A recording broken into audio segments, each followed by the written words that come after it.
দেখা মানবী জনম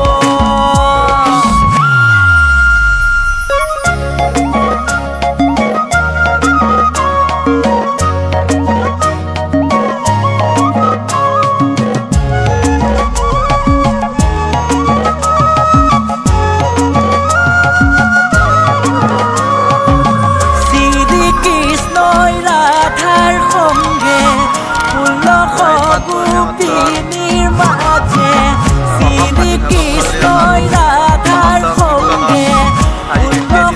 গোপিনীর মাঝে হুয়া সুয়া কৃষ্ণই লীলা করে হুয়া সুয়া রাস লীলা করে হুয়া সুয়া